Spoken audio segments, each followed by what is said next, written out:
अखबारों में आ रही मरीजों की परेशानी की खबर को पढ़कर नगर की रहने वाली कुमुद चतुर्वेदी ने अस्पताल में 2-2 टन के एसी भेंट किए। एक सादा समारोह में उन्होंने जेएलएन अस्पताल के मेडिकल कॉलेज प्राचार्य और जेएलएन अधीक्षक अरविंद खरे को दोनों एसी भेंट किए। साथ ही उन्होंने इन एसी का उपयोग मरीजों की सेवार्थ के लिए करने के लिए कहा। कुमुद चतुर्वेदी ने बताया कि उनकी पति की स्मृति में यह दोनों एसी अस्पताल में भेंट किए गए हैं। उन्होंने कहा कि रोजाना अखबारों में मरीजों की परेशानी की खबरें छप रही थी।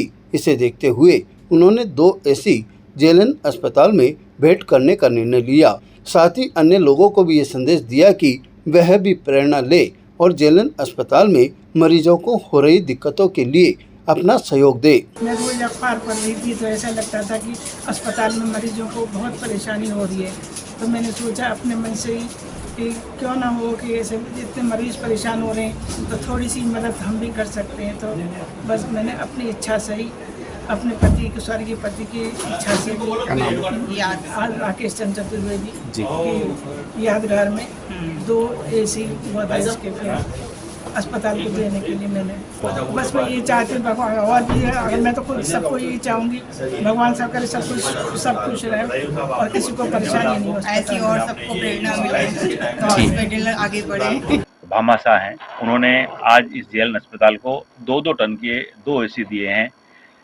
आज जो वेव चल रही है, हीट वेव चल रही है, उसमें इन चीज़ों की बहुत आवश्यकता रहती है और मैं इनका धन्यवाद ज्ञापित करता हूँ पूरे जेएलएन परिवार की तरफ से कि इन्होंने ऐसे क्राइसिस के टाइम में इस अस्पताल का सहयोग किया है। जो एसी हैं हम आईसीयू में लगवाएंगे तो आईसीयू में मरीजों को बहुत इसका बेनिफिट होगा। हमारे सुप्रिंटेंडेंट साहब के प्रयासों से इन्होंने डोनेट किया है। मैं इनके परिवार को बहुत बहुत साधुवाद देना चाहता हूँ। कल ही माननीय मुख्यमंत्री जी की वीसी हुई थी।